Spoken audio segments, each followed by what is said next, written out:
కృష్ణుడు అన్నాడు, నేను కాబట్టి మేనల్లుడా ఇంత కష్టపడ్డాను, ఇంత కష్టపడి నీలాపనిందలు పోగొట్టుకున్నాను.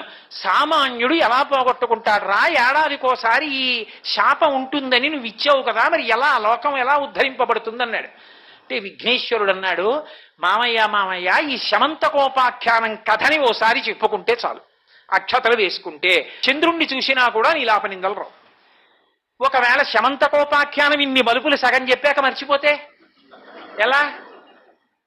ఎలాగరా? మరి ఇంత కథ ఎలా గుర్తుంటుంది అంటే, మామయ్య కంగారక్కర్లేదు, ఇవంతా చదువుకోలేకపోతే సింహప్రసేనమవధీ సింహో జాంబవతాహత సుకుమార కమారోధీ తమహ్యేషా శమంతక, ఈ ఒక్క శ్లోకం చెప్తే చాలు, వినాయక వ్రత కల్పంలో శమంతకోపాఖ్యానం అంతా చెప్పినట్టే. కాబట్టి నీలాపనిందలు రావు అన్నాడు. అప్పుడు అక్రూరుడి దగ్గరికి శమంతకం వెళ్ళిన తరువాత సూర్యుడి యొక్క వాక్కు ఫలించి ఏమైంది, మనందరం కూడా వినాయక చవితి నాడు నీలాపనిందలు పడకుండా మనకు కథ దొరికింది. కాబట్టి ఏడాదిలో వచ్చేటటువంటి బహుప్రమాదకరమైనటువంటి నీలాపనిందల నుండి తప్పించుకోవడానికి సావకాశ రూపమైనటువంటి శమంతకోపాఖ్యానం లభించడానికి కారణం ఎక్కడిది అంటే మూలవాక్కు సూర్యనారాయణమూర్తిది. ఈ యథాతథమైన కథ ఎక్కడుంది అంటే విష్ణు పురాణంలో ఉంది. అంతటి అద్భుతమైన రీతిలో సూర్యనారాయణమూర్తి యొక్క అనుగ్రహం లోకాన్నంతటినీ కూడా అనుగ్రహించింది. ఆయన యొక్క పరాక్రమం, ఆయన యొక్క తేజస్సు, ఆయన యొక్క అనుగ్రహం సాధు పురుషుల యొక్క సంరక్షణము కొరకే కాదు, ధర్మాన్ని నిలబెట్టడానికి ఒక్కొక్క సమయంలో ఒక్కొక్క రీతిలో పరమాద్భుతంగా ప్రవర్తించి. శ్రీరామాయణం జరిగినటువంటి త్రేతాయుగం రోజులలో రామచంద్రమూర్తిగా శ్రీ మహావిష్ణువు ఆవిర్భవించారు. తతశ్చ ద్వాదశే మాసే చైత్రే నావమికే తిథౌ నక్షత్రేది దైవత్యేసోచ్ఛ సంస్థేషు పంచషు గ్రహేషు కర్కటే లగ్నే వక్పతాం బిందునా సహ ప్రోద్యమాని జగన్నాథం సర్వలోక నమస్కృతం అంటారు.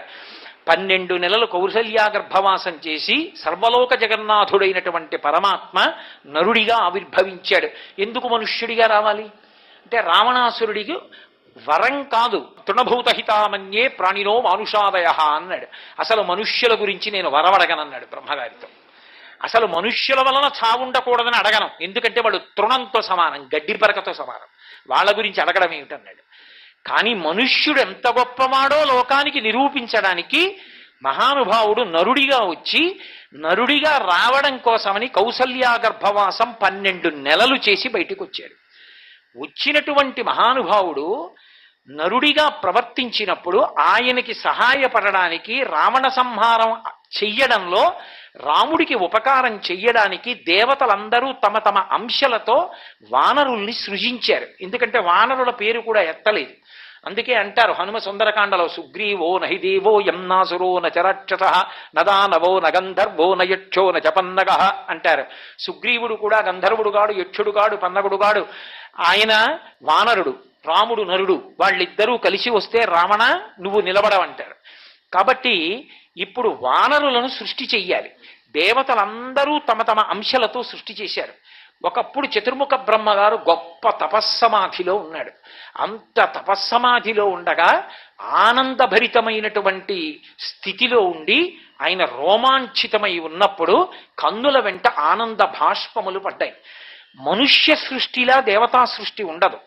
మీరు బాగా తేడా తెలుసుకోవలసి ఉంటుంది. ఇక్కడ ఈ భూలోకంలోనే అన్ని ప్రాణులు ఒకలా పుట్టవు, 4గా పుడతాయని చెప్తోంది వేదం. జరాయుజములు, అండజములు, స్వేదజములు, ఉద్భుజములు అని 4 రకాలుగా వస్తాయి ప్రాణులు. జరాయుజములు అంటే మావి చేత పుడతాయి కొన్ని, మనం పుట్టినట్టు. అండజములు అంటే గుడ్డు బద్దల కొట్టుకుని గుడ్డు పెంకులోంచి పైకొస్తాయి. అదొక ఆశ్చర్యకరమైనటువంటి విశేషం. సర్వం శ్రీ ఉమామహేశ్వర పరబ్రహ్మార్పణమస్తు. స్వస్తి.